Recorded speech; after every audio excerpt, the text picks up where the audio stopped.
Hello, everyone, and welcome to my final mock draft. Now, couple rules I have to get through here first. This is non-predictive. This is what I would do. Every single pick is my own thought process, my board. I am using the consensus board so we can see how the rest of the draft population view it. My dad, though, is here on the other end. He has my board. He will be listing off my best players on the board, and he has not heard any of my picks. So this will all be a surprise. So if you want to hear me get roasted for some of them, which I'm sure will come, he will do the roasting. Also, there are trades. All the trades, I have to use the draft trade chart. So everything adds up to at least close in value to the trade chart. That was the whole goal of every trade because you want to make it as fair as possible. Who's to know how these trades will work come draft night? They could be different because the NFL teams just value stuff differently. But with what we are giving as resources, that is what I used. So are you ready to jump into this? Yeah, just for clarification to everyone out there, we are using the Rich Hill trade chart. So there are a couple out there, and that's the reason why I was clarifying. Yep. Good. So the first overall pick, if I'm like, it's Fernando Mendoza. Like, there's so much that's been said to this. It's almost kind of like beating a dead horse. There's not really a lot more to say. He's a talented player that is going to be drafted first overall. Is he the best player in this draft class? No. But he's good enough, and if you have a need a quarterback, which the Raiders do, you just kind of got to take him and hope it works out. Fair enough. The one thing that I'll continue to beat my little tambourine on is that I really don't understand the Raiders' process with drafting Mendoza and how he plays quarterback, and then bringing in a coach that runs so much under center. So, do you think that Mendoza is going to sit for a full year, or what are your thoughts? So it was very interesting. Ian Rappaport was on the Rich Eisen show. I want to say it was like a day or two after Kirk Cousins signed. And Rich asked him that question, and Ian said, well, the plan right now is Kirk will play some like the beginning part of the season. If they fall out, Mendoza will play. But he also said there's a lot of people in the Raiders organization that have spoken like Mendoza's going to pick up this system. Like there's no need to bench him. So it feels like the Raiders don't necessarily know right now. He will see the field at some point this year unless he suffers an injury, but we just don't know when exactly. It really, based off of the Rappaport with what he said on the Rich Eisen show, it was, they don't know, I don't know. I'm going to be completely honest, it's up in the air. Fair enough. Fair enough. So, I do think it's harder to pick up that drop back versus than what people think, but okay, now that we got the obvious pick out of the way, which kind of want to, I would like you to read off, because Mendoza's my fourth best prospect, who are the other four players in my top five that are on the board? so you've got Sonny Styles ranked number one, Arvell Reese ranked number two, Caleb Downs ranked number three, and then Vega Ione at number five, which technically is your fourth best currently in the class Yeah. remaining. So, with that in mind, because I need everyone to hear that before I make this pick, Sonny Styles is my pick here for the Jets. Now, when I look at the Jets, I see a team that's devoid of talent that is a good ways away from doing anything. They just need to take the best player on the board. And for me, my best player is Sonny Styles. I think he has the ability to become one of those transcendent linebackers. I know everyone compares him to Fred Warner. It's a little rich for me considering how great Fred Warner is. If he can be like 3/4 Fred Warner, that's pretty good. Not know if you want to use the second overall pick on that with the linebacker position being devalued, but I value the linebacker position. I think when you have a really good linebacker, it takes away the middle of the field and makes running on you much harder, and you have a guy that can communicate and be the green dot and handle everything. That's what I view Sonny Styles as. It's why I really would like this pick for the Jets. Fair enough. I would have to say that if he is your best rated player left, I agree with everything that you're saying.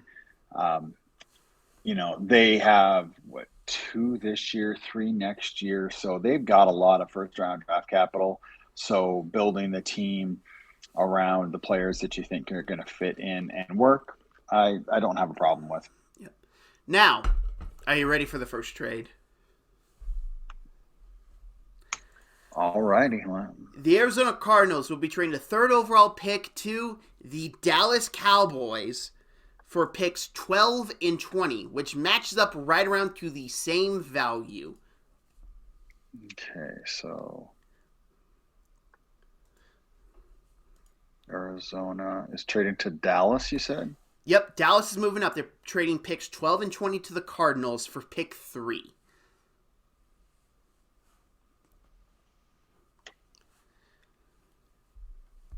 Now, the reason why behind this trade is there seems to be a lot of smoke to the Cowboys wanting to move up. And I initially was a little bit against it because I'm like, this defense needs that extra first. You should really invest in that, really work on your defense more. But then I got to thinking of it. This draft doesn't have a lot of blue chip players. I think it's very fair to say. Why not use that Micah Parsons pick you got and move up to get yourself a blue chip player? Because it works out great for Arizona, as Arizona will probably want to move down, take an offensive lineman, and Dallas can move up and jump some of the other teams that would be looking at another defender. And maybe you're competing with the Chiefs, who may also try to move up to get a defender. You get that third overall pick, and you can take a defensive player. Okay, so now you just want me to force this through because Dallas is saying no. Yep, force it through. I did the math. It adds up on the trade chart. I did painstakingly hours in this trade chart. All right. So, No. the Cowboys are going to take Arvell Reese. For everything I just said, you need a blue chip player. Arvell Reese is one of the few blue chip players in this draft class. He is a very good off-ball linebacker. Some people think he can be an edge. I'm still not a big fan of that. I'd have him as an off-ball linebacker. I'd pretty much use him, and he will not be as good right now. Maybe someday he can be. Kind of how they use Micah Parsons. Line him up in similar situations. He is nowhere. He's not close to the player Micah is right now, but maybe after a couple of years, you can get closer to that level that Arvell Reese can have. Fair enough. Trade is done. Yep. Tennessee Titans are on the clock. I struggled with this because there was a couple thoughts. Number one, Robert Saleh. You're going to want to give him a defender at some point high. This Titans defense, it's not that good, but I still feel like we need to help Cam Ward. So then I looked at, what do we do to help Cam Ward? Well, you could look at the 3 big areas: offensive line, wide receiver, running back, because they have a need at all 3 of those areas. I won't take Jeremiah Love here. I'm just going to say that now. I can't take a running back in the top 5. I think I would combust into flames if I did that, and what I would do. So that removes it. So I had a debate of Ione or Carnell Tate. And I really struggled back and forth in this. And I ended up going Carnell Tate. Carnell Tate's the pick. The reason why I slightly give the edge to Carnell Tate is I feel like you can get one of those other guards at the top of the second round. And here you can take the best wide receiver, in my opinion, in this draft class, who has great route running ability, has some willingness to block. Wouldn't call him anything great, but great route running ability. Probably his best feature is how he plays the ball when it's in the air. He has great vision for that. I like Carnell Tate a lot. I think he'd be a good move for the Titans, who just desperately need to get stuff on offense for Cam Ward. Well, and he catches everything. So it's automatically gonna help him out. And they've got decent running backs. I mean, they don't have anybody like Love, but they do have decent running backs, and they did invest a bunch of money into the defense. So it'd be interesting. Would you look at, if available later on down the road, because I mean, you're not going to trade back into the first round for this, but like if with their next pick, if like CJ Allen or Anthony Hill Jr. were available, would you, or even Jacob Rodriguez, would you look at taking them to give Saleh that linebacker? So I honestly wouldn't. And my reasoning is, when you go back and watch those Jets teams, and even let's kind of look at the 49ers last year, Saleh can construct a really good defense with not like the highest level of linebacker play. It helps when he's got one, don't get me wrong, but something I think Saleh's defense really needs are corners on the outside. If like all the guards are gone at the top of the second round, I would look at going corner if I'm the Titans to really help build out that team. Now, I know they paid money in the cornerback room and free agency, but realistically, are they long-term answers? No, they're more like short-term, put some tape on it fixes. Fair enough. Now, the Giants, this last team picking top 5, and we are thankfully recording this less than 24 hours after the Dexter Lawrence trade, or else I might have cried. Defensive tackles now need, which would not have been something I would have said at the start of this process, but it is now.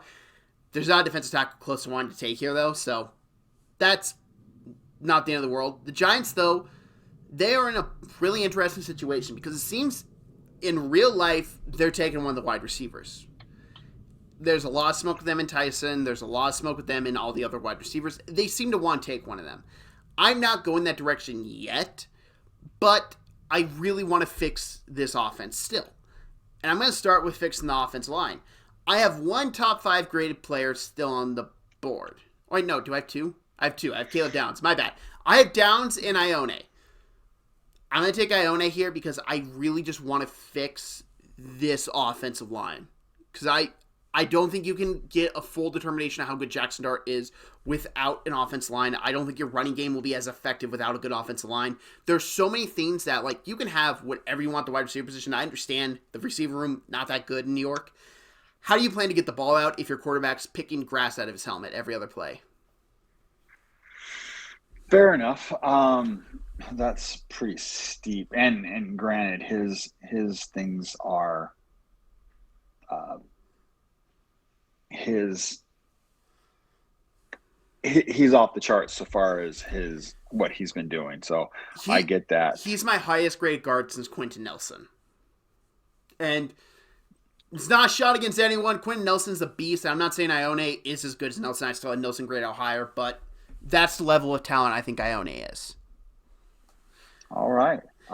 Just saying, I don't think I would have done that, but that's okay. I mean, this is your draft. This is what you would do. I'm sure there's going to be others that I agree with less that I'll have to say something about. Oh, there will be ones you're going to want to speak up on. But I would like you to read off the 5 best players on the board still, now that we're done with the top 5. All right, so you still have Caleb Downs. He's your 3rd-ranked player. Avion Terrell is your 7th-ranked player. My Ruben sweet Bain, baby boy. Your Ruben Bain is your 8th-ranked player. Francis Mauyoga is your 9th-ranked player, and then Makai Lemon is your 10th-ranked player. So, with all that in mind, I am sticking in that range. I'm going to go Francis Mauigoa. Now, this is inspired by a discussion we had recently where Titus Howard's contract is pretty movable. It's not some earth-shattering deal, so you can play him at tackle. I've also heard a lot of interest around the league of him maybe moving into guard. Seems like every analyst really wants to stick him at tackle. I've heard a lot more people saying move him inside, so he would have positional flexibility, which is something NFL teams very much value. And also, I don't care about what the Browns say, like, oh, we should draft a wide receiver, oh this, oh that. Fix your offensive line. You're in the AFC North. The Bengals just got Dexter Lawrence. The Steelers have a bevy of pass rushers. Baltimore brought in Trey Hendrickson. And they have Jesse Minter to scheme up blitzes. You're going to draft a quarterback in 2027. Or, hey, if you still believe in Shedeur Sanders, you got him then. Either way, you need to protect him. And you just have no offensive lines capable of doing that in the AFC North. And that's just not smart football. Well, not to mention the fact that you're not going to be relevant for at least 1 to 2 years, right? So honestly, best player available offensive line, best player available in numerous areas because they do need help all over the place. So I think this is a great pickup for them. Okay. Now, the Washington Commanders, I'm not going to tap dance around this. It's Caleb Downs. You know Dan Quinn better than I do. Does Dan Quinn like a good safety? He's fond of all defensive players, to be quite honest. So, But he tends to have really good success with a really good safety, doesn't he? Oh, yeah. Yeah, definitely. And Caleb Downs, he would not only be that, really good safety, that talent that I don't think Washington could afford to pass up on with how bad their defense is. Maybe he's not as fast as you would like it because their team does need a lot of help on speed on the defensive side of football, but he's very cerebral. He has great play recognition. He may lack in speed, but what he makes up for is football IQ and that ability to come up, make plays, make tackles, fill in holes. That's stuff the Commanders just missed last year. They missed any sort of semblance of solid play in the secondary, and Caleb Downs would bring that. Fair enough. All right. So now we are on to the Saints. Oh boy, this I struggled with because I kept on redoing this pick over and over again because I kept on looking at their roster. Big mistake. That receiver room outside of Chris Olave, you honestly want to rip your eyeballs out of the socket after seeing it. It's disastrous levels of bad. Like Deshaun Vele is like one of their top receivers. That's how scary it is. But then you look at defense, and their defense just isn't good. Their pass rush, like Chase Young, he's never been with what we all thought he would be. He's bounced around teams. He's at least got like a fine, solid spot in New Orleans. Cam Jordan, ageless wonder. Actually, I can't remember if he's still on the team or not off the top of my head. Because I know his contract was up or it's coming up soon. But like either way, Cam Jordan, if he is still there, he's not getting any younger. You need a pass rusher. You need a guy that can be a game changer. And there's one game changer on the board at the pass rush situation for me in this entire draft class that like day one instant impact. And that's Ruben Bain Jr. Yes, the measurements aren't amazing, and I understand that. Measurements are a big thing. It's why I actually don't believe the Saints will draft him. Mickey Loomis has shied away from these type of edges. It's why like I look at the Chiefs, shied away from those type of edges. I would not be shocked if they passed on him on draft night.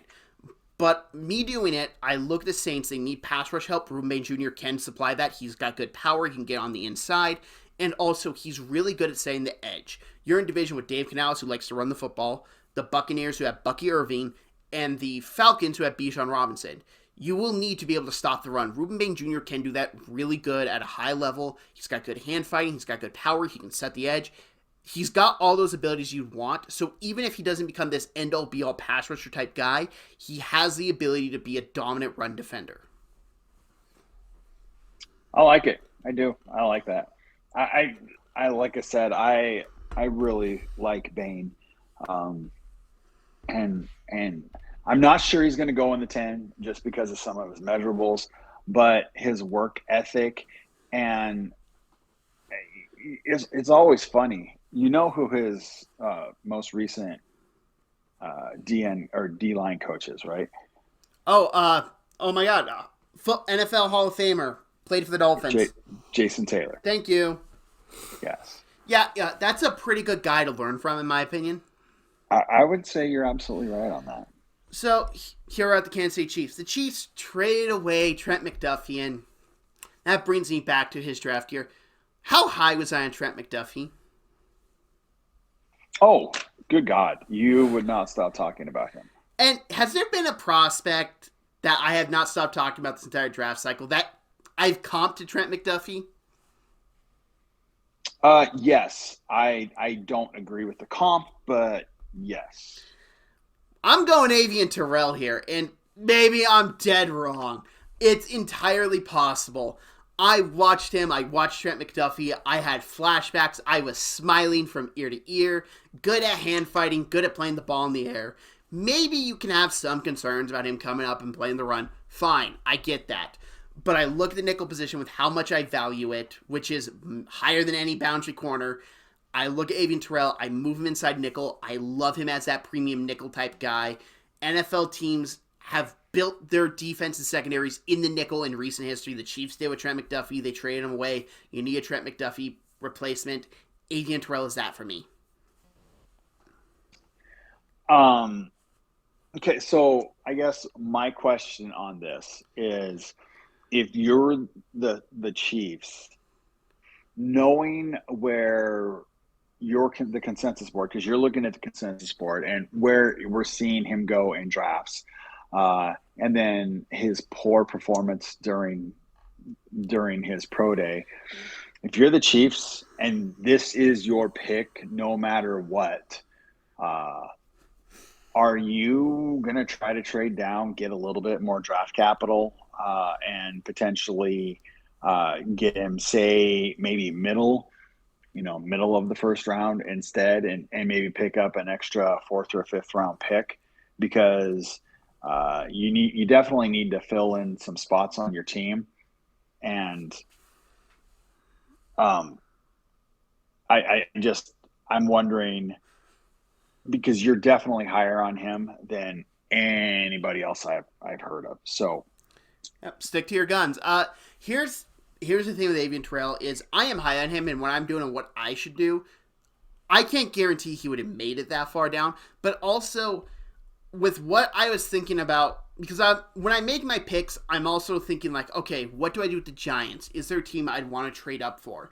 And I got my Giants pick in my head, I was like, okay, I don't really necessarily would jump the Giants for him. So I kept on going down. I'm like, Miami, okay, maybe there's someone, maybe I can make an argument of jumping Miami to get the guy I would have him going. I kept on doing that, and I just ended up being like, the point you'd have to trade down that I'd really like want to jump up and draft some of these guys that would not be on the board for me. And with how I look at the Chiefs team, which I think they need a lot of help. If you told me I should have gone offensive tackle here, I do not like their right tackle situation. I do not like the left guard situation. Their receiver room, I don't trust at all. I'm not even a big fan of their tight end room anymore. I think Travis Kelce is past his prime. Pass rush, you could point out everything besides quarterback and running back with how much money they paid Kenneth Walker. I'd be like, yeah, I'm okay with that. So if you want to place that argument and acquire more assets to really replenish this team, absolutely. But the issue was trying to get some team to want to trade up, and I just couldn't do that for me personally. Okay, fair enough. Now, Giants, you're going to like this pick, but I want you to read off my top 5 players on the board. All right, so we still have Mekhi Lemon on the board. And then you have C.J. Allen, Casey Concepcion, Jordan Tyson, and Jeremiah Love. So, I want to ask you, who do you think the Giants pick is? With how my board looks. And I'm not guaranteeing you he was one of the names you listed. I'm not guaranteeing you that. But looking at my board, who did I have the Giants pick?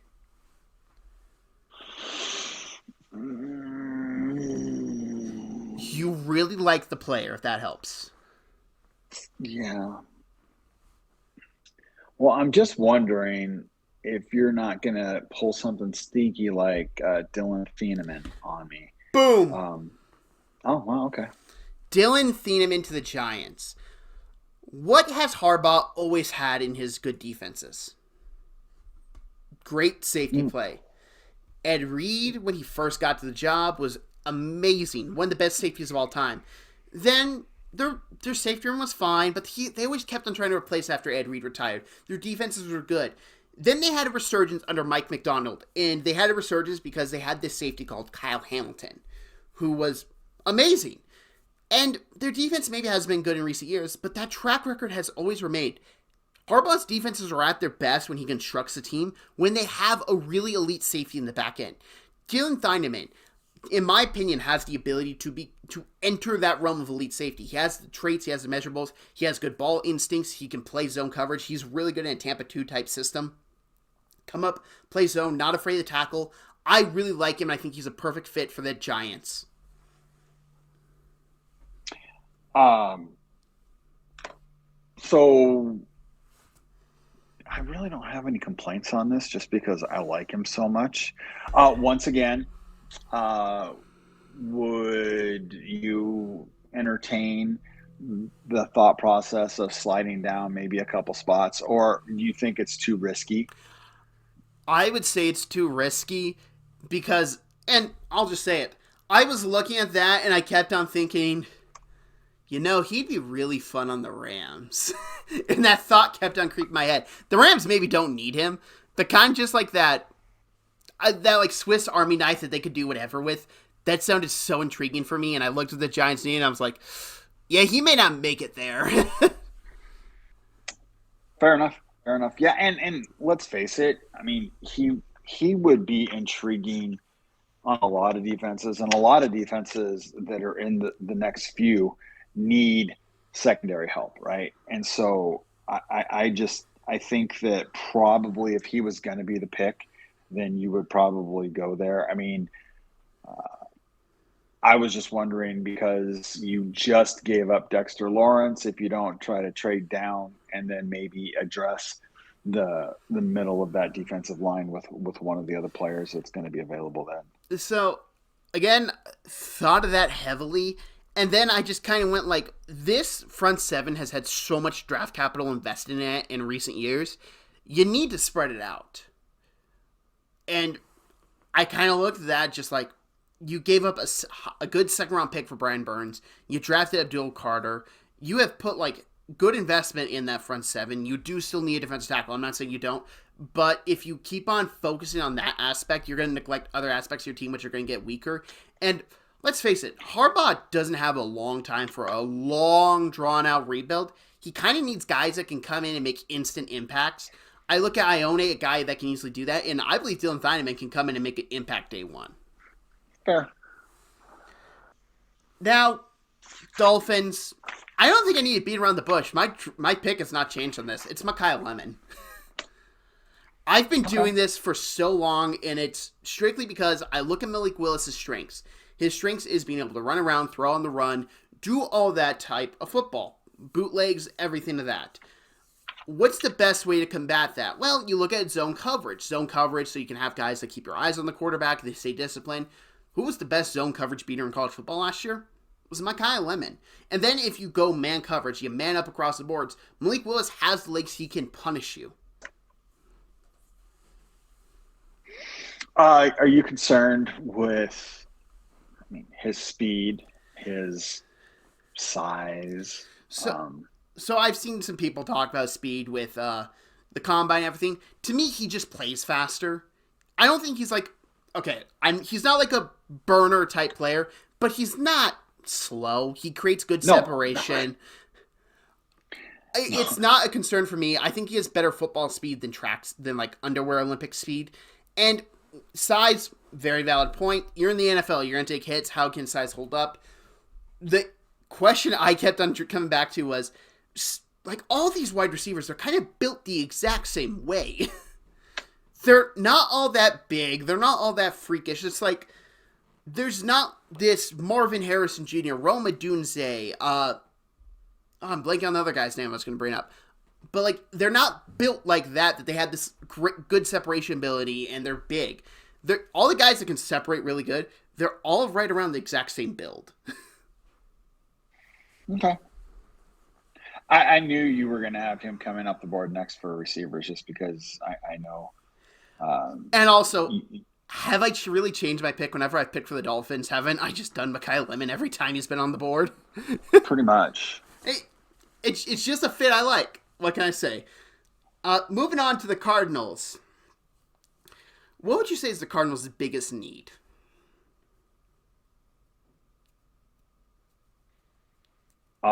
Quarterback, but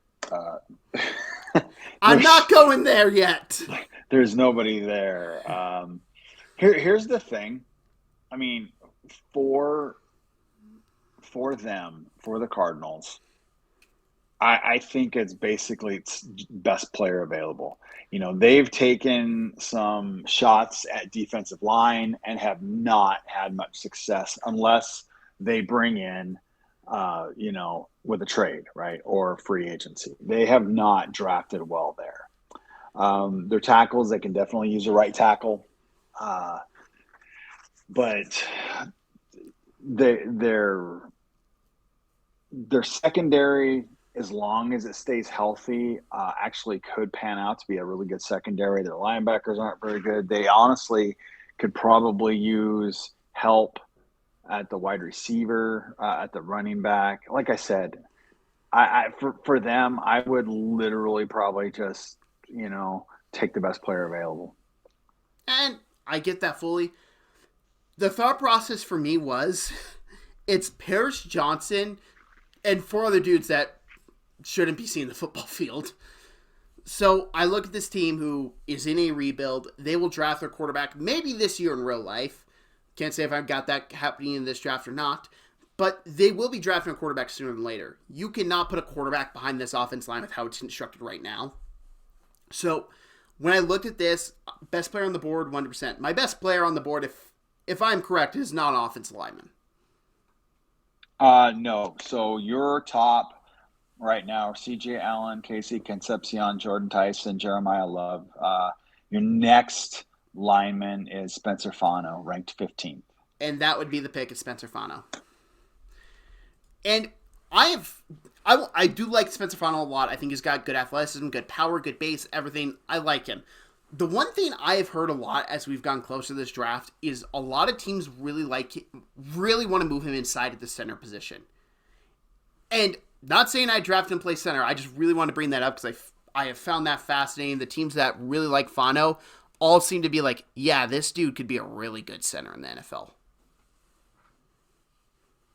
Well, I think he's just a darn good technician, right? Because they talked about him and they had him do guard and center. So he's going to be one of your best five. Yeah, 100%. And he has positional flexibility. So say next year the Cardinals suck again. Wow, I'm so shocked. And they can draft another offensive lineman. Fano moves inside. You just really build out that offensive line. Now, here are the Rams. And the Rams, I can kind of do whatever I want here. Because I could go with the win now pick, because they're trying to win Super Bowl this year. Or they got Trent McDuffie already.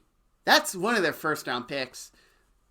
Do you want to get a little crazy? You want to get a guy that maybe isn't an impact day one type guy, but could develop into a really good long-term piece? Are you thinking Miles Caper, the edge out of Vanderbilt? No. Oh, okay. I am thinking of a guy from Arizona State University. I think it's a great move. Max, and I apologize I butchered the name, Ianacor. I just loved his film when I watched him. He plays the right tackle position, which is what the Rams need. And I look at a team that can develop people so good. I look at Ianacor, a guy that I just am in love with his potential. I think he's got all the potential in the world, can be one of the best tackles in the NFL at some point. And I just kept on thinking, like, part of me just wants to give Sean McVay this and be like, make me right. Prove me to be smart. Well, I mean, you think about it. He's 22 years old. He's only been playing football for the last 5 years. He's 6'6", 330 pounds. And he's been progressively getting better, right? Every year he's getting better. And he's been playing right tackle. They can definitely but here's the thing, they don't have to play him right away, right? They can develop him, or I mean, if you think that he's one of your best five, put him on the field, right? And so this is for them, this is a luxury pick that can, it's almost like what the Eagles do, right? We don't really need to address anything, so we are going to take who we think we can develop into be just an absolute buzzsaw later on. And as a Seahawks fan, what would your reaction be if his name was picked for the Rams Thursday night? Smart pick for them, but crap. How does that sell you? Does that sell you any better, Rams fans? So here we are with the Baltimore Ravens, and their phones are buzzing. Are you ready for the second trade? Let's do it. So moving up will be the Philadelphia Eagles, and they'll be trading pick 23 and 54 to move up for pick 14. Now, you will have to force this trade. Fully understand. It adds up on the trade chart tree. Actually favors the Ravens on this value perspective. But there's a guy on the board that they have to jump the Jets for. And the Bucks, they have told people, nope, we're not doing business. We have our guy. So they had to make this move. Who do you think the Eagles are moving up for? I'm just looking. I mean, Georgia, C.J. Allen, but I don't think that they're going to go there. Your next Georgia rated player is Freeling at 23. To be quite honest, I could see them drafting him just because of the development. Uh, but I would say Jordan Tyson. Ooh, right position, wrong player. Okay. We're going Casey Concepcion here. Now, I considered Tyson here. I ended up going Casey Concepcion strictly because I just love his ability to beat press man. And you look at the Eagles receiver room. There's a lot of question marks on A.J. Brown, and it will not stop. You will maybe have to look to replace him. And the Eagles have not been afraid to draft these smaller type receivers that can beat press man.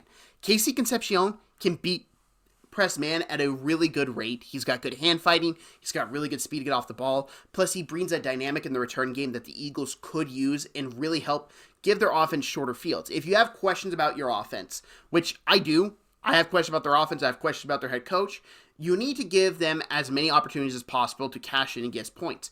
Having an ace in the return position will help that, and also having a guy that maybe he's your third wide receiver. Maybe you keep A.J. Brown for one more year, and he's your third wide receiver, and he comes on, and he can be your burner. He can be your guy you just use in the slot to really get some open yardage, mismatch. Use that for him. That's really what I vision with Casey Concepcion here for the Eagles. Yeah, I'm gonna have to say that this is one of those ones where I wonder what you're thinking. So here's my reason why. Everything that you say, I can understand, but from every indication, June 1, Brown's gone. Yeah. So now you have Concepcion and you have Smith, and they are the same player so far as they both play the same position. That's why you need Brown. Honestly, if you're gonna draft him, you get rid of Smith, and now you have Concepcion to do what Smith does. Because right now you don't have that outside guy. You've got a Z and a slot receiver and a Z and a slot receiver. You don't have an X. I think Casey Concepcion can be outside. I truly do. I really like him as the guy that I feel if he was probably 2 inches taller, everyone would be drooling over him. But because he's not going to get that love. I believe Casey can be on the outside because I believe he's elite at beating press man. He's elite at beating these cornerbacks off the line. He's by far the best at press man in this entire draft class.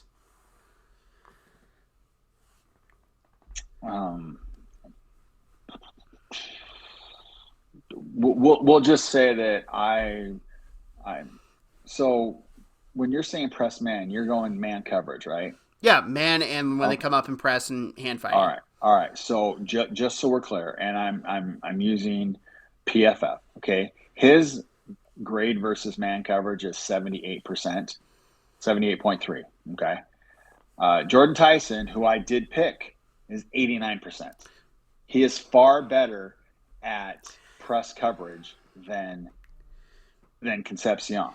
He's far better, but he also no. He's far better in the grading system. On the film, I just disagree with that. KC will beat the guys. He will create separation. Jordan Tyson doesn't create enough separation for me against Casey Concepcion to consider that. And also, the other thing we have to talk about here is I'm concerned about Tyson's medical still. I understand we have all these sports scientists will work on this. Great. He's had 3 different body parts injured. I have concerns on that. Yeah, I would say, though, I mean, his collarbone, that happens when players land wrong, right? It's not like it's the same body part each time. So I don't know.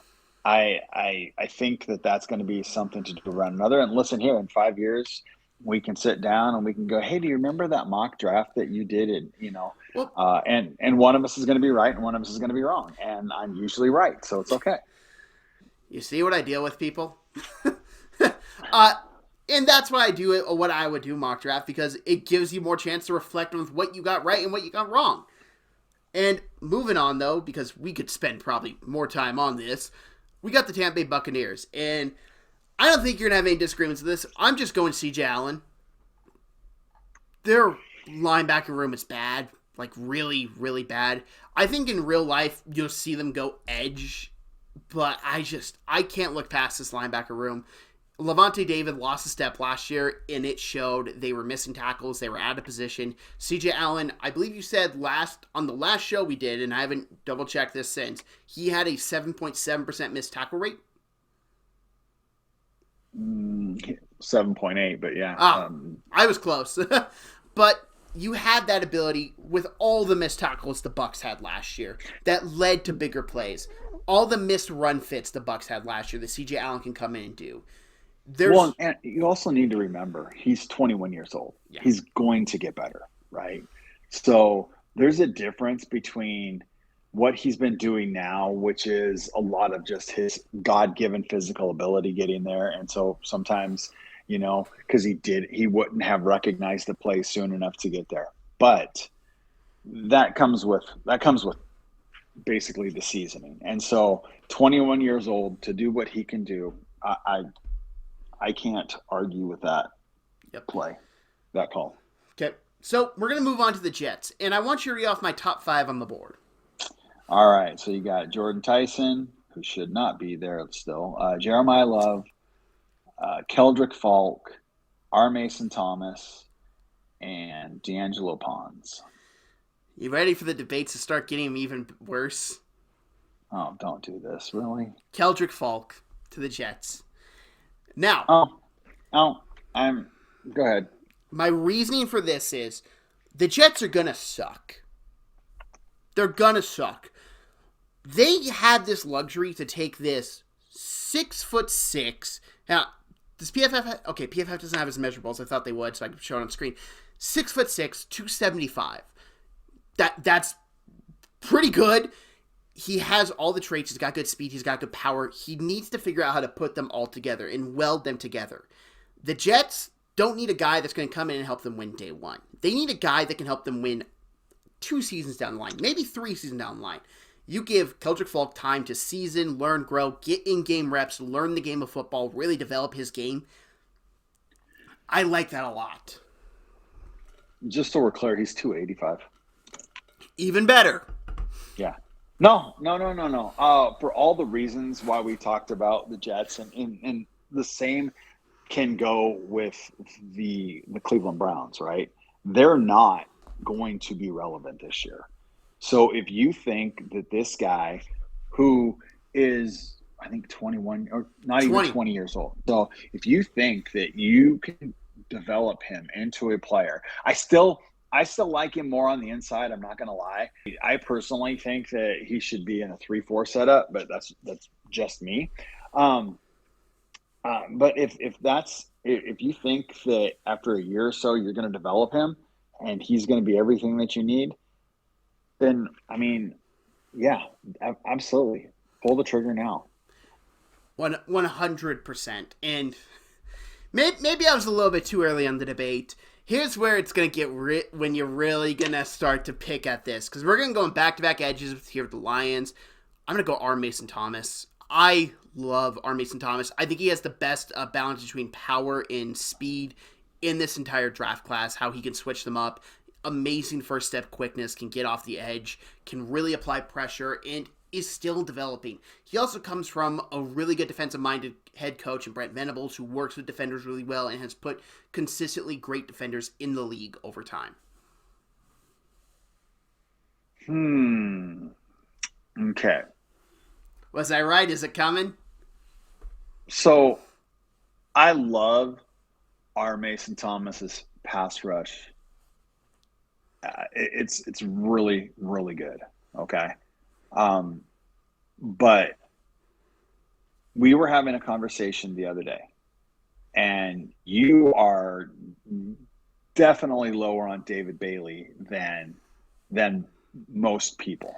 I'd say probably like 98% of the draft community. I think I'm like in the 2%. Okay. So you're talking a year different, and David Bailey's a better defender against the run. He's a better pass rusher, and he's a better defender against the run, and he's only a year older. Not even a full year. But I think he's worse in power situations. I think Mason Thomas has a better power ability right now. and I look at the Lions, who Bailey may turn out to be better than Mason Thomas. And listen, I love our Mason Thomas more than a lot of people.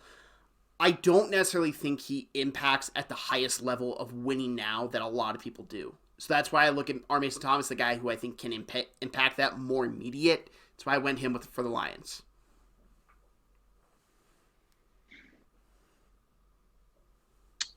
Okay. Yeah.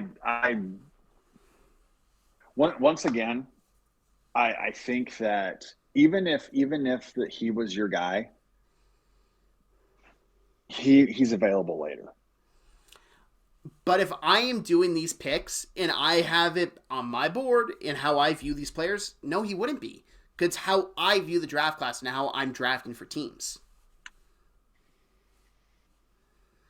All right. On to the Vikings. So ironically, there were many times I nearly traded up for this player, but I kept on being like, I can't trade up for running back. Then I kept on being like, Lions won't pick him. They have Gibbs. Jets won't pick him. They have Hall. Bucks won't pick him. They have Bucky Irving. Eagles wouldn't trade up to get him. They have Saquon. Rams, possibly, but I like the right tackle more. Cardinals, no. Dolphins, no. Giants, maybe. Chiefs, no. So, like, he kept on falling down for me with how I viewed it. So, it's Jeremiah Love here. He goes to a situation that the Vikings need to win now. I believe Kevin O'Connell's seat's a lot hotter than a lot of other people think it is right now.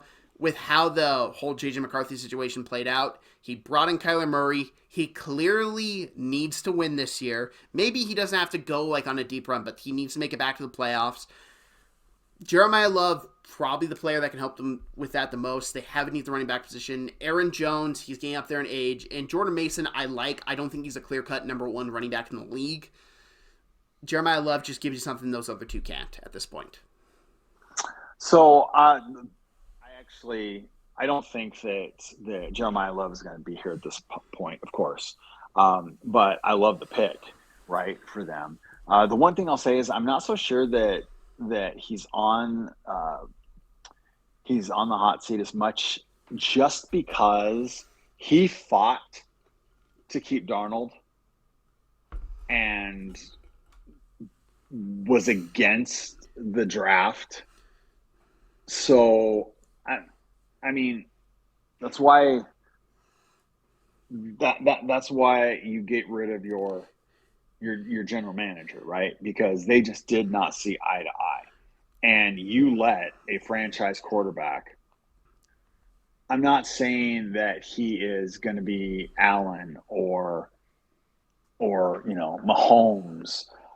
Here's the interesting thing. I was sitting here the other day and I was like, oh, Jordan's going to just roast me alive for this analogy. Now, so please, everybody, don't take this as what I'm saying. I'm going to liken Sam Darnold to early Tom Brady. I love it. And when I say that, right, when I say that is he needs a good team around him. But he can make plays. He's not totally inept. And so I think that they knew what they had when they had him, at least the coaching staff did.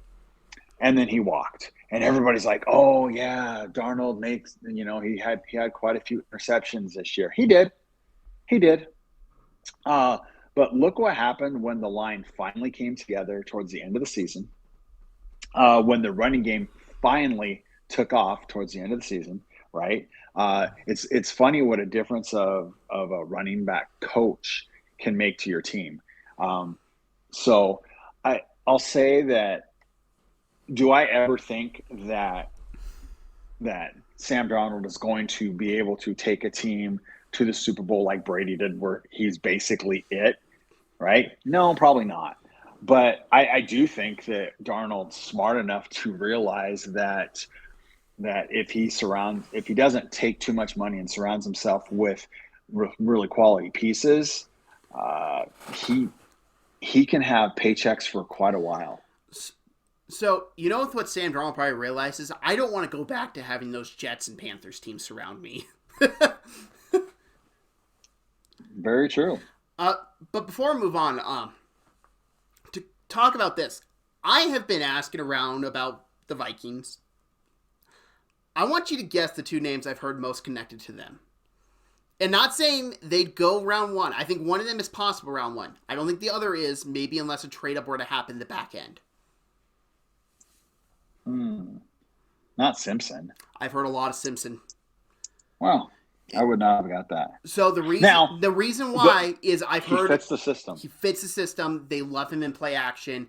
They like Kevin O'Connell apparently has like looked over his film, really thinks he could fit the system perfectly, and just really thinks like I could do so much play action work with him. I could use him to open up my offense more. We're in a dome. We're not on the outside, so it's not like we have to worry about these cold weather games for him. He fits the system. And that's what I've heard a lot with people talking about the Vikings is O'Connell really likes Simpson because he fits the system. I think, you know what, I mean, we talked about Simpson before. I think that he is he's a lot like, why am I blanking for Brock Purdy? Yes, thank you so much. He just doesn't have the stats because he hasn't played as much as Brock Purdy. Yeah, and I'm not saying it will happen, but if it does, no one should be surprised. Moving on though to hang on. The other name I've heard attached to them is Spencer Fondo for the exact same reasons I mentioned earlier. They want to move him inside to center. Yeah.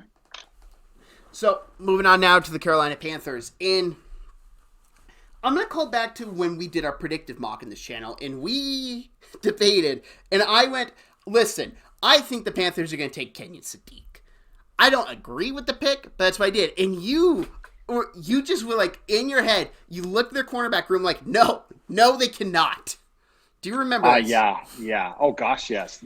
Did you look at their cornerback room? Yes, I did. And I was laughing, and I just like was looking at the cornerback room, and while I was doing this, I'm like, part of me just wants to do another weapon just to get that again, because that was so funny to me. But then the other part of me was like, I can't.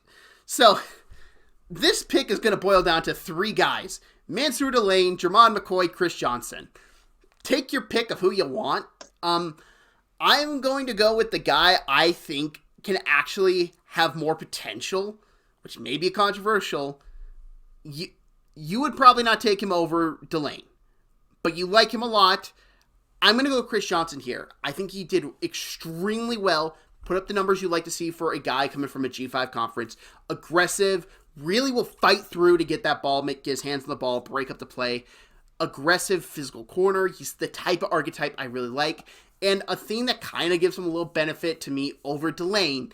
And I don't care about this with Ruben Bain, but I actually minded a little bit more when I look at the secondary.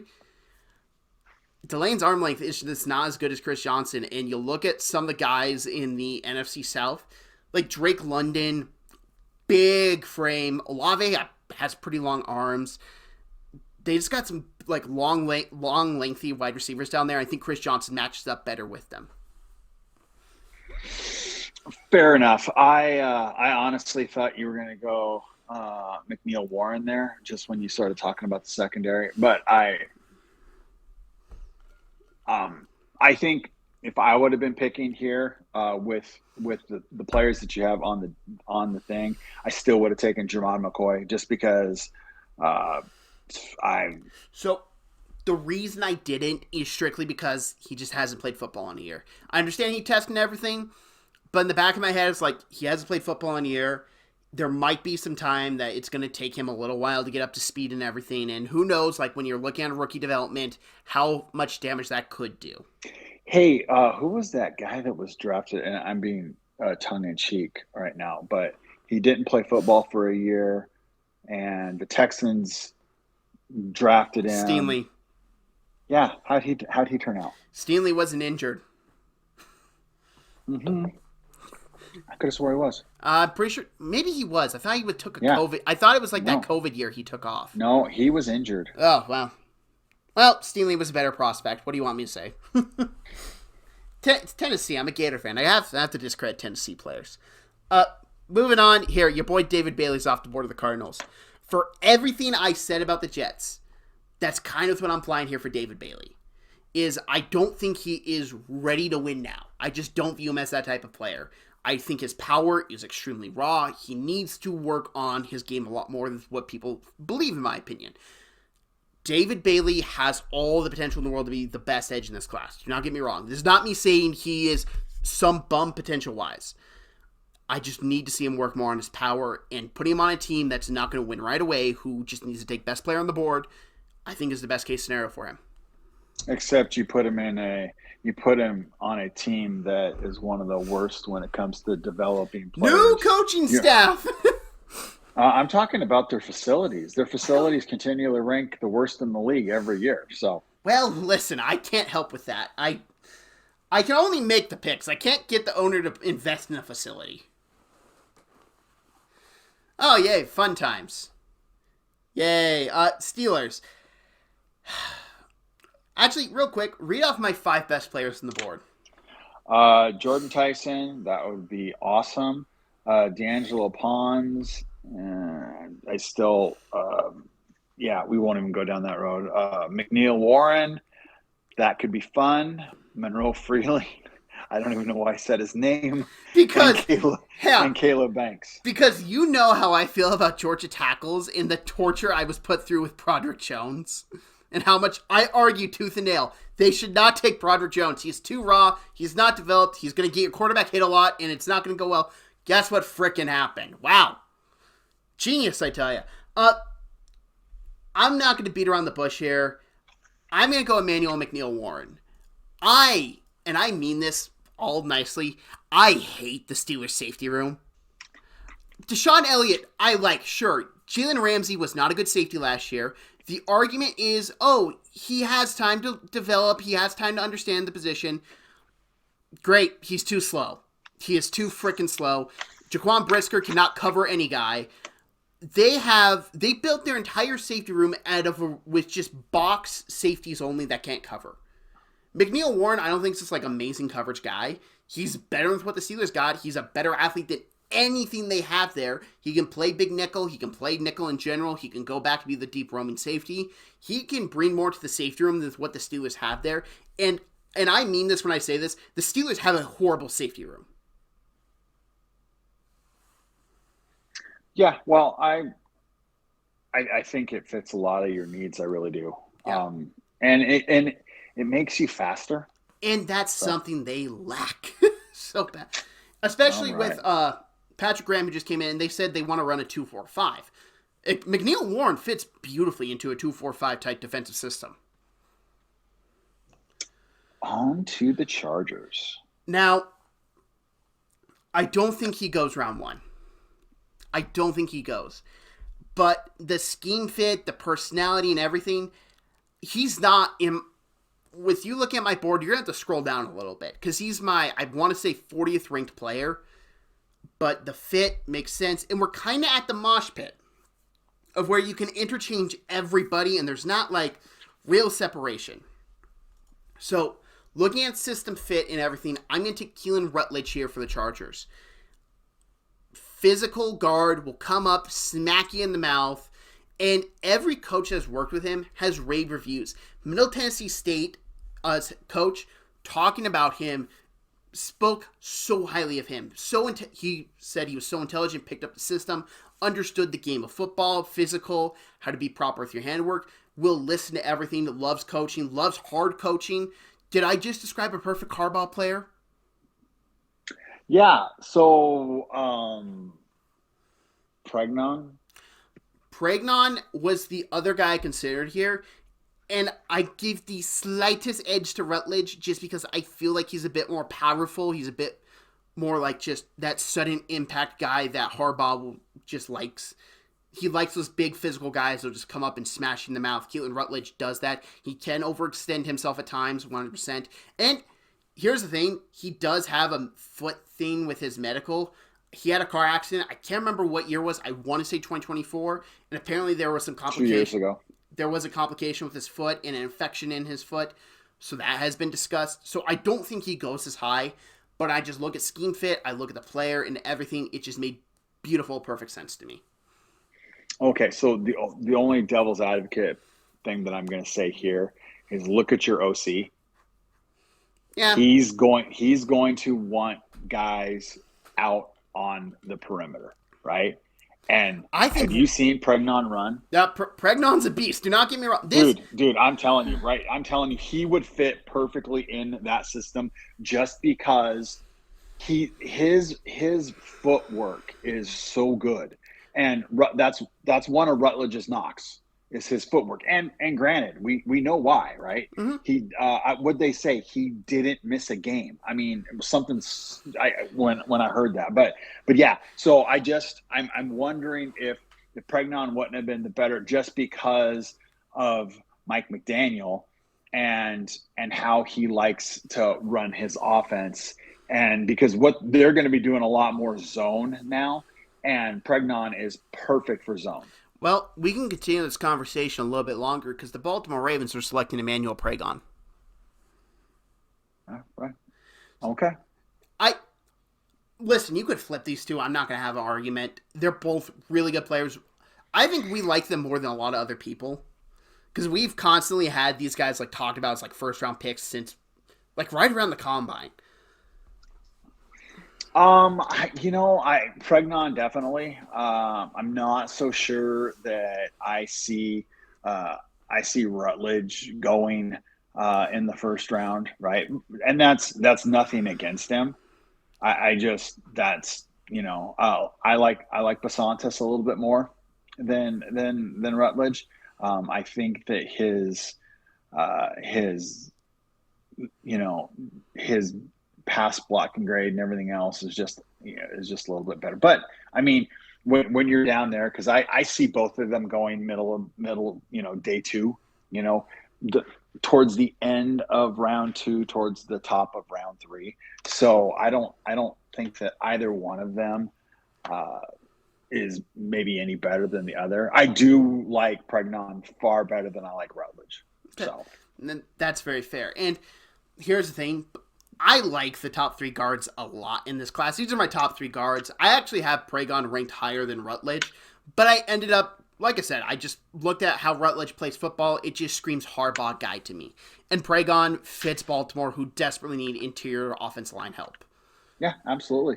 We've got the Cleveland Browns on the clock. So, I think Browns fans would hate this.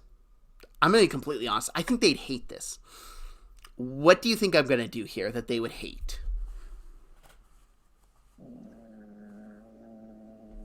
You're not taking Ty Simpson here. No, I'm not. Okay.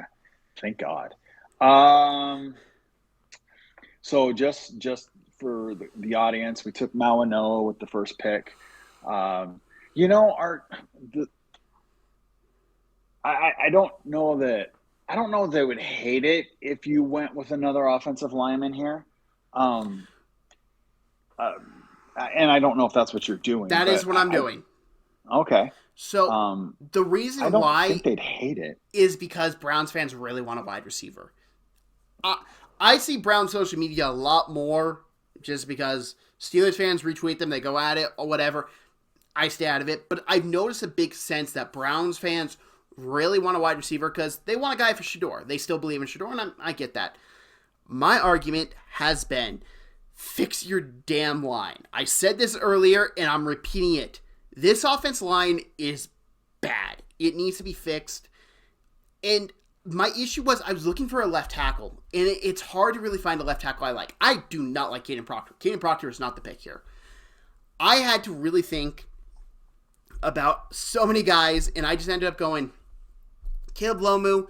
He played left tackle in college. I liked his film. I haven't graded as like my 31st player, if I'm correct. That's exactly where he's at. Boom, off the top of my head. Pick 24, 31st player, I think makes all the perfect sense in the world. I'm okay overdrafting offensive linemen just because you need offense, you need trench play in the NFL to actually have success. Lomu will help you establish it. Maybe 2 rookie tackles is a stretch. Maybe that is not something you like. But the Browns, like we've been saying, they're not going to be good this year. They're going to be bad. Just draft a guy, develop him properly, and you can have something for the guy you draft in 2027, or if you want to kick the can down another road, you at least have some semblance of protection so your quarterback's not running for his life like you did to Baker Mayfield before you ran him out of town. No, I mean, I maybe it's just me. I don't think that's bad. They will need to address weapons later on in the draft, but they're wide receiver. You can get some good wide receivers in the second round too. 100%. Just stay away from Tennessee guys. Actually, speaking of Tennessee guys, that's right where we're going. I don't like this Bears secondary. I don't. I think they need more help at the cornerback room. Jermon McCoy, I like his boundary corner. I'd take Jermon McCoy here. Pretty much, we kind of already had this debate with the Panthers pick. Almost all the same reasons. McCoy, just faster, better athlete than Johnson, I would say. Can give you some slash for the Bears in the secondary. And they just need cornerback help. They have redone their secondary entirely, which is good. Their secondary last year was abysmal. I don't care that they got a bunch of turnovers. If you have to rely on turnovers, you do not have a good secondary. The Bears did not have a good secondary, in my opinion, last year, and it's still getting fixed, and I think Jermon McCoy would be a step in the right direction. Yeah, I've got nothing there. Like I said, there were several spots already where I felt that they could have taken that. He could have been taken. So, yeah. Yep, you ready to disagree with the pick? Buffalo's on the clock. Go for it. D'Angelo Ponce is my nickel back here. I love D'Angelo Ponce. He's actually my second highest graded corner now. Because some of that's because I value the nickel position so much. But also, I look at Buffalo. They need some guys with attitude. They need some just guys that you just want to smack me in the mouth to hype me up. They just don't have that there. And you're Buffalo. You're not supposed to be this flashy, fast, speedy team. You need to have some grit. You need to have some toughness. D'Angelo Ponce has that. He is Mighty Mouse in all sense of the term. He will come up. He will hit you. Have you seen the clip that was going around online from the national championship game of him on a screenplay? So I believe it was Mark Bell. You know Mark Bell in this draft class, right? Yeah. 6'8", just gigantic. Ponce, he gets obliterated, but he looks at him and he gives the shrug like, why not? Charges full speed into him and it goes how you would think, but he has that just willingness to do. And I just feel like Buffalo misses that. Plus, he's a good corner. He's a really feisty, physical on the outside. I prefer him on the inside just because I like nickel position more than a boundary corner. I'm just going to go with with all of the things that I've said about him to begin with. I think he's a great college player. I really do. But he's 5'9". He's 173 pounds. And you want to stick him inside. He's going to get killed. Flat out. He's going to get killed. So, is he undeniably a great college prospect? Undeniably.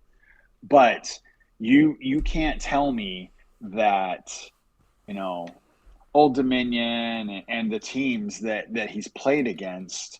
I mean, yes, he played against Oregon and he played against Michigan State, and he played.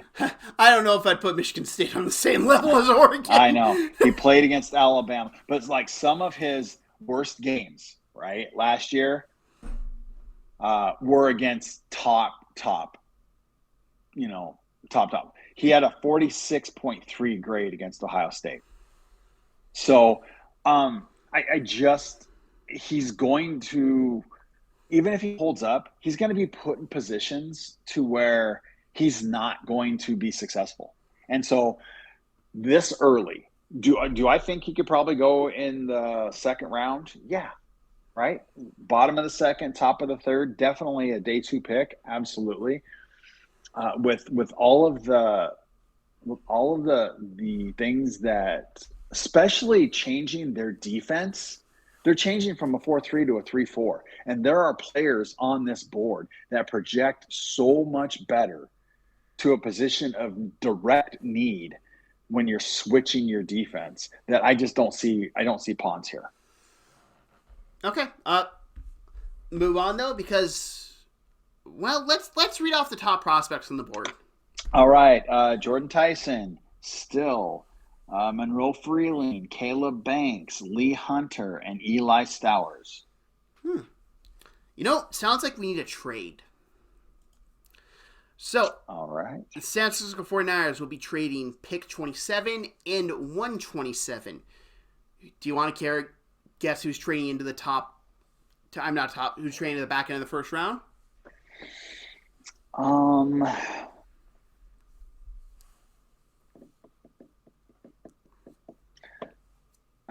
I'm just gonna take a wild guess and say Arizona. You'd be incorrect. It's the Las Vegas Raiders. They'll be trading picks 36 and 67, which... Hold on, let me get... Okay. So 27 and 127, 36 and 67? Yes. All right, I got to force this trade. Yep. And who do you think the Raiders are moving up to pick? Okay, let me see. Jordan Tyson. Correct. As much as I question his medicals, which I do, it came to the point that I look at these teams who are at the top of the second round. I look at the Raiders. They need another wide receiver. They just don't have anybody really there. They have Bowers. They have Genty. They don't have a wide receiver for Mendoza. They don't have a wide receiver for Kirk Cousins. They need someone there. And Jordan Tyson, maybe he is still dealing with some nagging injuries. Maybe all this, maybe all that. You can get him on the field. We see what he can do on the field. You have to trust that your sports science team, you have to trust that your medical staff can work with him and make sure he stays healthy. And I still view this as a risky pick. That's because I'm not worried about his medicals. But there comes to the point that the Raiders need a wide receiver position. They need all the help in the world in that. They need to get guys to surround their young quarterback with to evaluate him. Tyson, to me, fits that. And Kubiak, I believe Tyson fits perfectly in his system as well. He would be an awesome fit for that. There's no doubt about it. To be quite honest, I think that Jordan Tyson would fit in most systems. This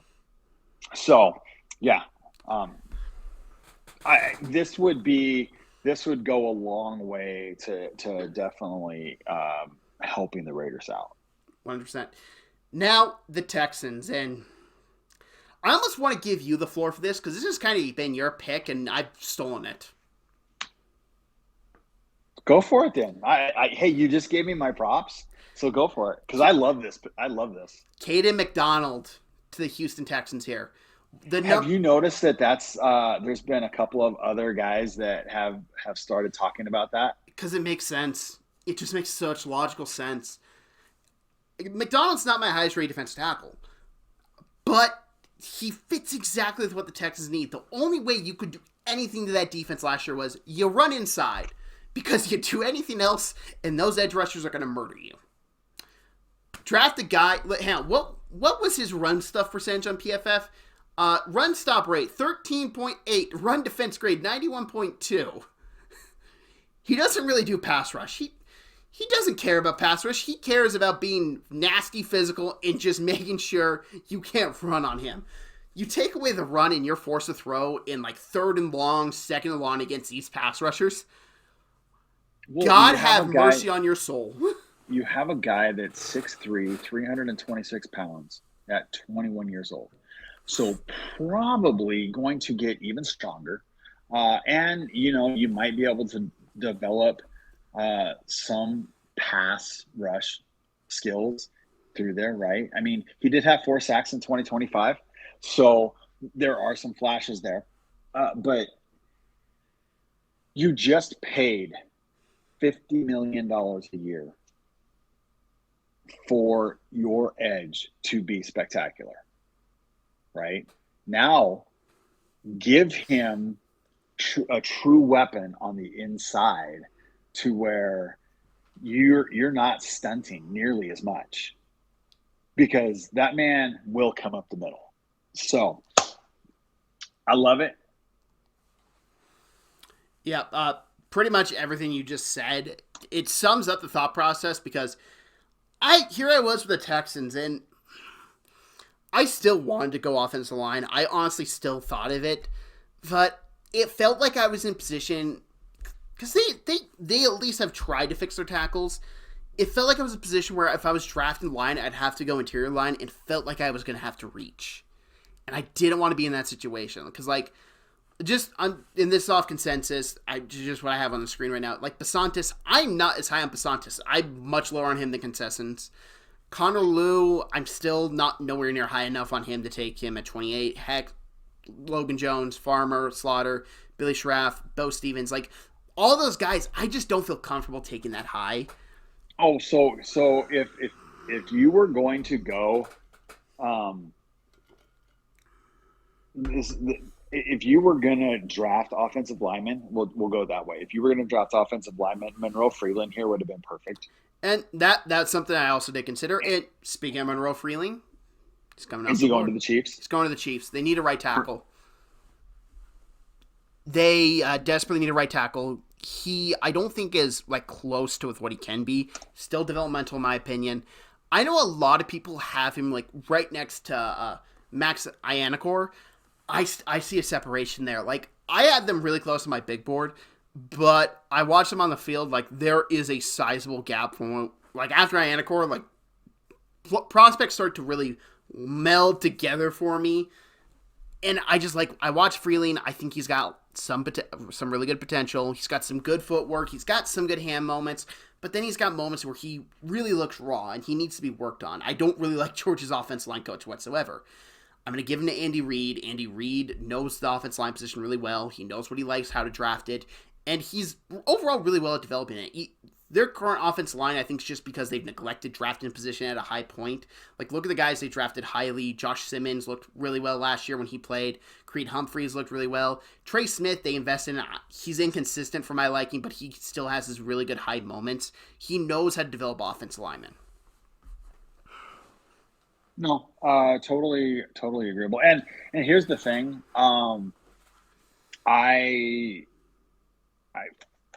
I really think that especially with KC's their cap problems, that this moving forward could be huge. Because I think Freeland's going to develop into a really good player. Getting him down this low, I mean, it's still in the first round. But I think it doesn't put any pressure to play him and lets him develop. And like you said, they do develop pretty well. So. Yeah, do I think Freeland will come close? And like this can be said for like a lot of players. The draft order this, like nowhere close to predictive whatsoever. But like, will Freeland be on the board? No, I believe you were 100% correct when you said like the Eagles make perfect sense for him. Even like when you ignore the Georgia outlook, he fits their type of offense lineman they would draft. So he won't be on the board here, but like I kind of just like the pick. He was there, made all the sense to me. No. Miami Dolphins are on the clock. They will be giggling to themselves if he's on the board, and he will not be. Come draft night, you could tell me this is their 11th overall pick, I believe you. Mansour Delane. I am a little lower on Delane than other people, and I understand that.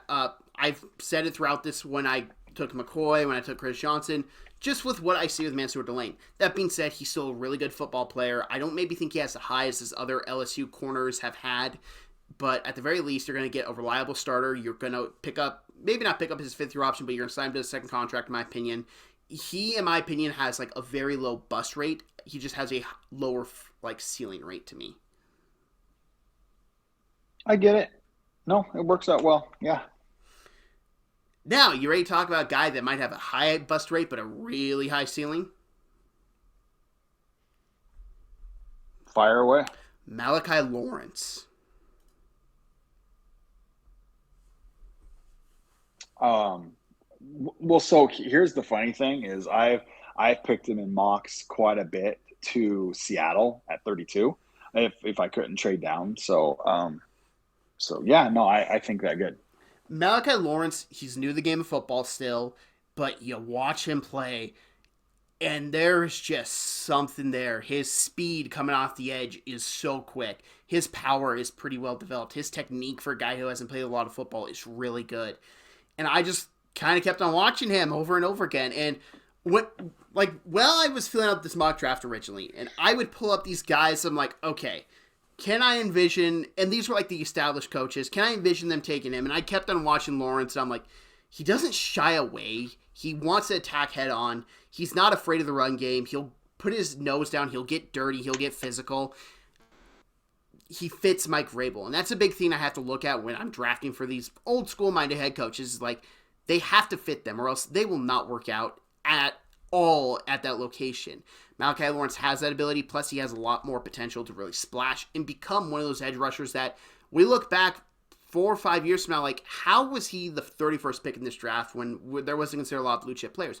Well, he was new to the game of football. He was still kind of raw. He still needed to work on a lot of his game, but there was a lot of potential there, and it worked out in the long run, going to a great landing spot.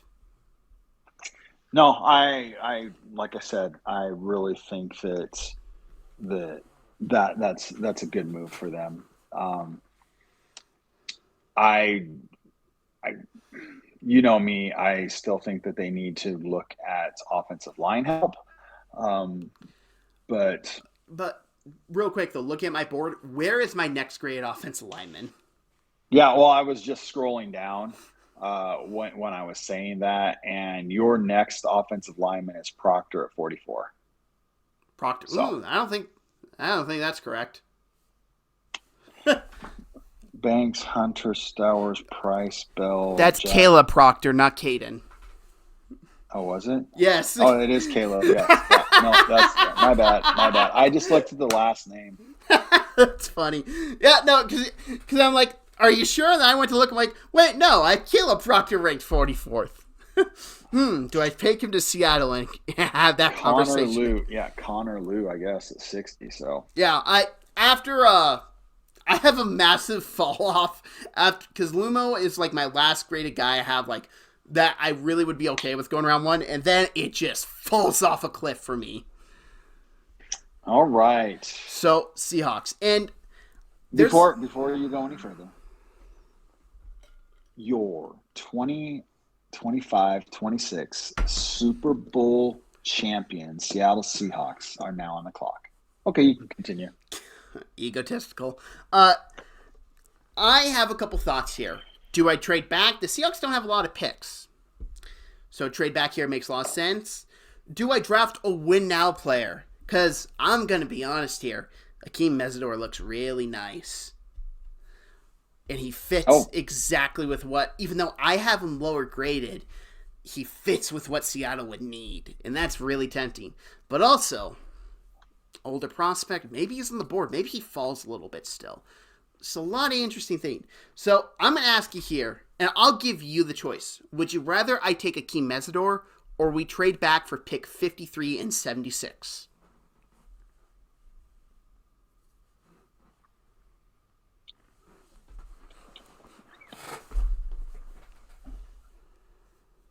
So that's interesting. For just because of how your board is,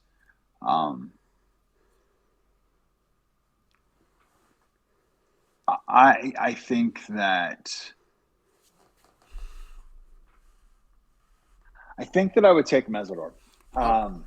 Okay, so yeah.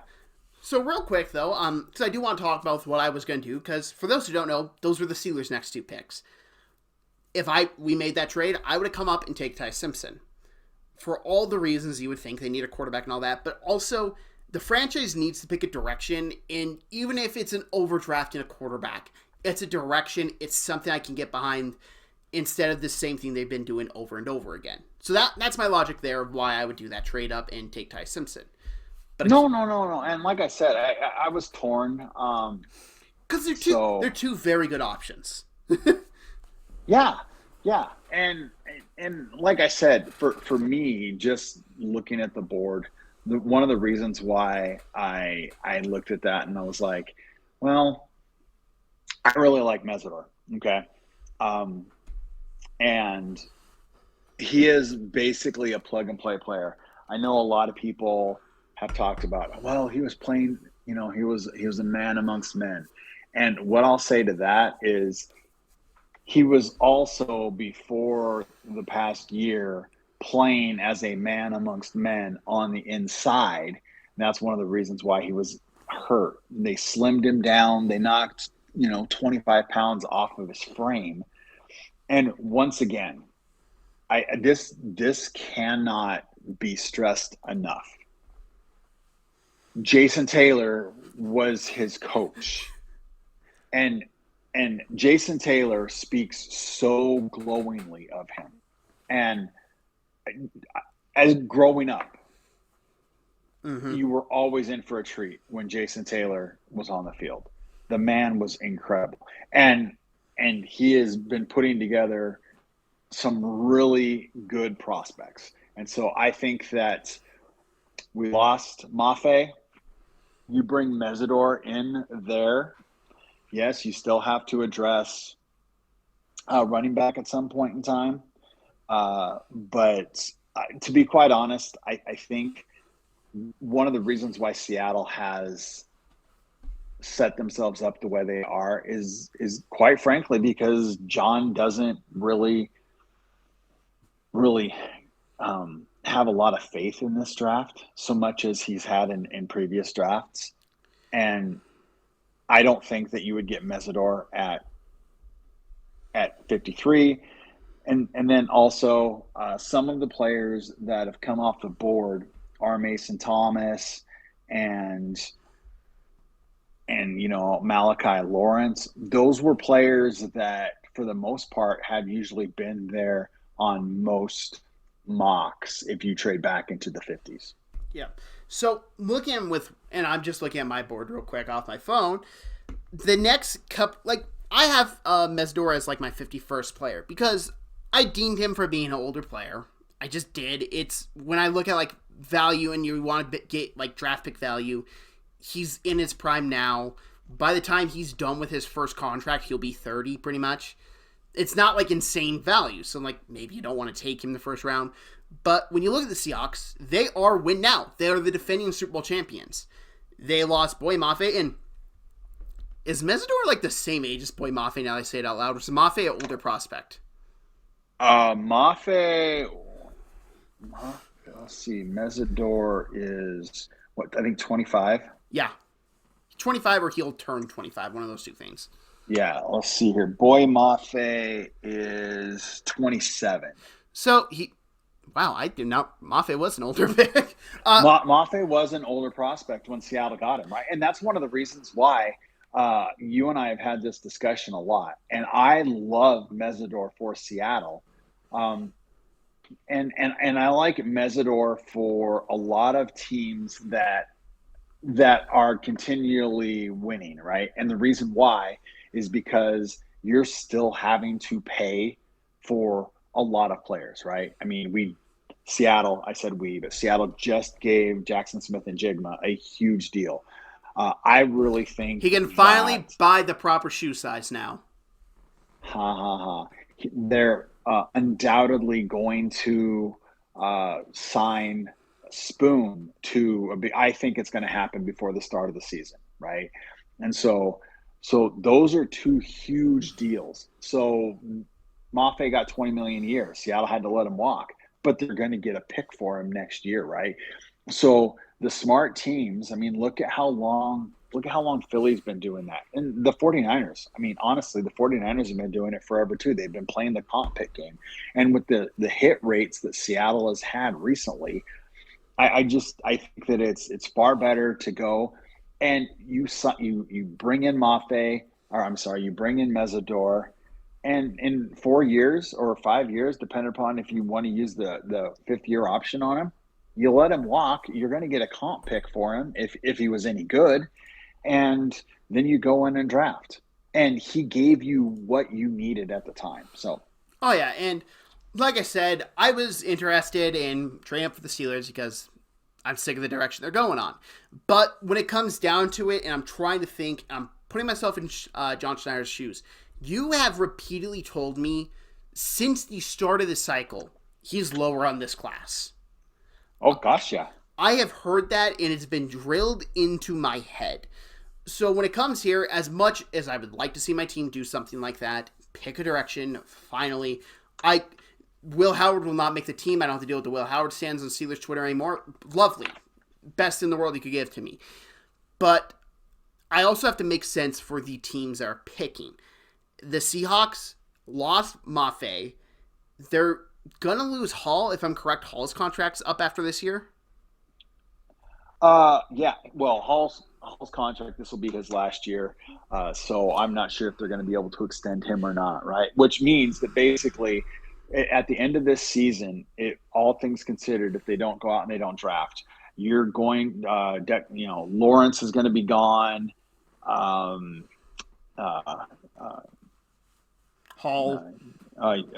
Uchenna is going to be gone. Hall's going to be gone. The only players that you have under contract at the edge position are not people that you're going to want starting for you. Yeah, and Mesidor, as much as we just said, he's an older prospect. He's had his injury issues. He's also entering his prime. It's the best thing you can get. Draft a guy that you want to win now with that's in his prime already. Not bad. But that's going to wrap us up. I hope you all enjoyed this hour, 30-minute podcast pretty much. We're probably going to trim some off, but yep, long one. Kind of expected to be. If you like this, hit the like button for the channel. Hit that subscribe button. If you have any disagreements, go down in the comment section. Voice your opinion. What you would do. Hey, here's the thing. If you're listening to this and you didn't like who I picked for your team, tell me who you would pick for your team. Because I'd love to read that. I'd love to hear your insight of exactly what you want to see your team address. So thank you very much for watching. I hope you all have a great day. And enjoy the draft, everyone, because your team is now on the clock.